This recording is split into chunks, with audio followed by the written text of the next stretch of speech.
আজ আমি এসেছি চেন্নাই শহরে। তো চেন্নাই শহরে এসেছিলাম একটি বিশেষ কারণে। তো এই আমাদের যে কাজটার জন্য এসেছিলাম তার জন্য কাজটা আমাদের হয়ে গিয়েছে। তো আমাদের একদিন আমি গ্যাপ পেয়েছিলাম, তার জন্য আমরা ভাবলাম যে এত দূরে এসেছি যখন মেরিনা বিচ আর একটু মার্কেটে ঘুরে আসি। তার জন্য আমি আমার হাজবেন্ড বেরিয়ে গিয়েছি। আর এত বড় শহরে সব কিছু নতুন দেখে আমার এত বেশি ভালো লাগছিল। আর দেখো, তোমাদের সাথে কথা বলতে বলতে কিন্তু আমি মার্কেটে চলেও আসলাম। তো এখানে জুয়েলারিগুলো এত বেশি সুন্দর ছিল, আর চুড়ি এত সুন্দর ছিল। আমি মার জন্য একটা চুড়িও নিয়েছিলাম। আর শপিং করতে করতে খিদেও পেয়ে গিয়েছিল। তো খাওয়া দাওয়া করে আবার বেরিয়ে গেলাম মেরিনা বিচ দেখার জন্য। তো ফাইনালি মেরিনা বিচে আমরা চলে এসেছি। জায়গাটাতে আসার সাথে সাথেই একটা অন্যরকম শান্তি অনুভব হয়েছিল আমার। জানি না কেন, একটা অন্যরকম শান্তি, সেটা ওখানে গেলেই শুধু বোঝা যাবে। আমি আর আমার হাজবেন্ড হাতে ধরে যাচ্ছিলাম। আর জুতো পরে তো কিছুতেই হাঁটা যাচ্ছিল না, তার জন্য জুতোগুলো খুলে হাতেই নিয়ে নিয়েছি। তো একদম মরুভূমির মতো লাগছে দেখতে, কোথাও মানে সাগর আর দেখা যাচ্ছে না। এত এরিয়াটা এত বেশি বড়, আর সম্পূর্ণ বালির উপর দিয়ে একদমই হাঁটা যায় না। তো এখানে বাচ্চাদের খেলার জন্য কিছু আছে। তারপরে দেখো বন্ধুরা, এত দূরে আছে আমাদের এখন এসে পৌঁছে গিয়েছি। কষ্ট হচ্ছে, কিন্তু ভালো কিছু দেখার জন্য অল্প অপেক্ষা তো কষ্ট তো করতেই হবে। কিন্তু তোমাদেরকে দেখাচ্ছি, সে একটু দূরে নয়, হেঁটে পেয়ে যাব। এই যে আমার সঙ্গে একটা যাচ্ছে।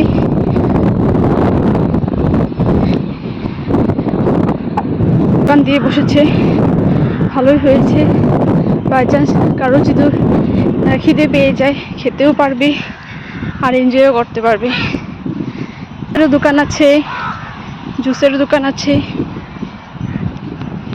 অনেক কষ্ট করে হেঁটে আসার পরে ফাইনালি আমরা মেরিনা বিচের সামনে একদম এসে পড়েছি, সাগরের সামনে। তো এখানে অনেক লোক ছিল, সবাই নিজেদের মতো করে বসে আছে শান্ত হয়ে। সবাই উপভোগ করছিল এই সুন্দর প্রাকৃতিক সৌন্দর্যটাকে বা এই সাগরটাকে। তো আমি ওকে বলছিলাম, যাও এখন তুমি ব্যাগটা রেখে ফটোগুলো উঠে নাও। তো আমি ওকে ব্যাগটা নিয়ে নিয়েছি।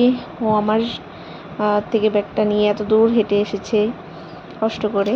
তো আমি ওকে বলছিলাম যে এখন একটু ফটোশ্যুট করা হোক, কারণ সন্ধ্যা হয়ে যাবে, একটু পরে আমরা আবার চলে যেতে হবে। তো আমি ফটোশ্যুট করার আগে আমিও একটু সাগরটাকে খুব ভালো করে দেখছিলাম।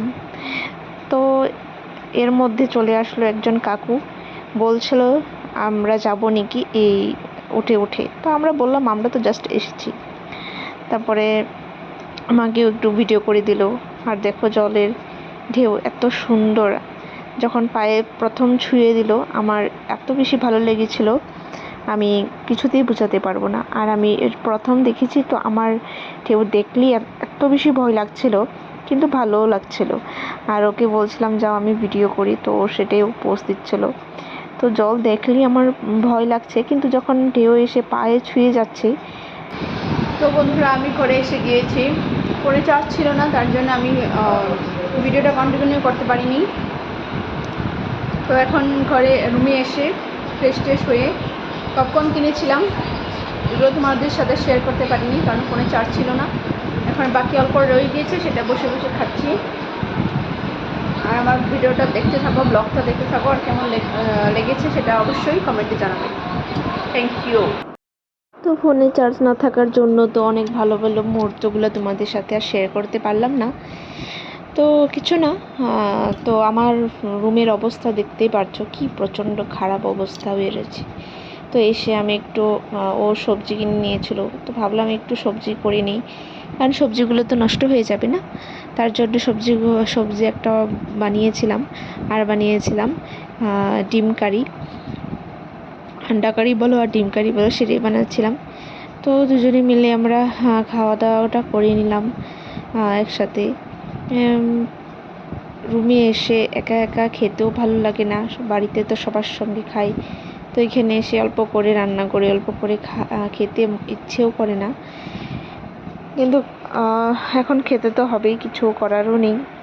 তো সেটাই আমি খাচ্ছি। আর তোমরা সবাই আমার ব্লগটা দেখে জানাবে কেমন লেগেছে। টাটা।